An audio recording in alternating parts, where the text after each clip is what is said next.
You take one big, happy bite of ice cream. Life is good. And then, bam. An invisible icepick stabs you right between the eyes, and for 10 glorious seconds you question every decision that led you to this moment. That is brain freeze. And almost everything you'd assume about it is wrong. Starting with where the pain actually is. First, brain freeze has a real medical name, and it is gloriously dramatic. Sphenopalatine ganglioneuralgia. Say that to your doctor and watch them sit up straighter. But despite the name, here's the first twist. Your brain is not freezing. And it cannot even feel pain. Your brain has no pain receptors at all. You could poke it and feel nothing. So whatever is happening here, it is not happening where you think. The real scene of the crime is the roof of your mouth.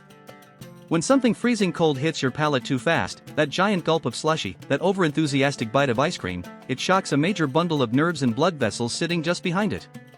Here is what actually happens. The sudden cold makes the blood vessels up there clamp down and shrink, to protect you from the temperature drop. Then, half a second later, they panic and rapidly swell back open, flooding with warm blood. That fast swelling is the problem.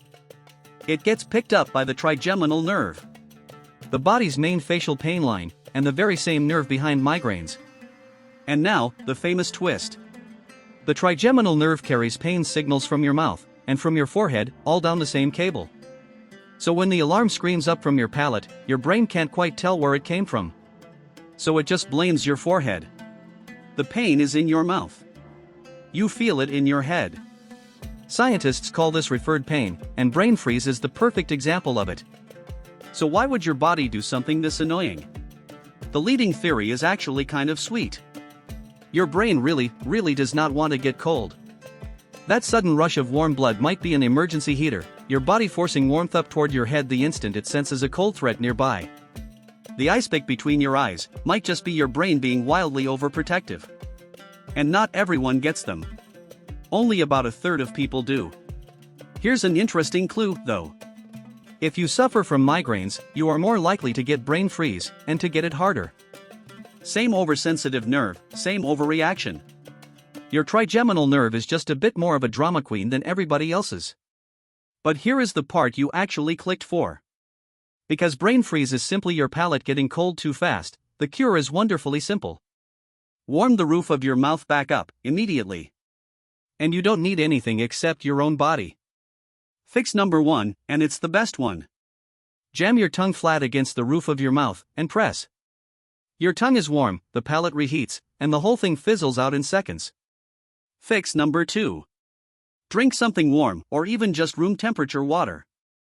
Fix number 3. Breathe rapidly through a cupped hand to push warm air up there. All three do the same job. They rewarm the scene of the crime. And the prevention is the most obvious advice in the world, which is exactly why nobody follows it. Slow down. Brain freeze is almost always the punishment for eating something cold way too fast, usually on a hot day, when you are desperate. Let the cold stuff warm up slightly at the front of your mouth, before it hits the back. Your forehead will thank you. So to recap the lie your own head just told you. Nothing froze. Your brain felt nothing. And the pain wasn't even in the right place. It was your palate, one panicking blood vessel, a single confused nerve, and a brain so worried about staying warm, that it stabbed you to make a point. If you just learned something gloriously useless, hit subscribe. We answer questions like these all the time.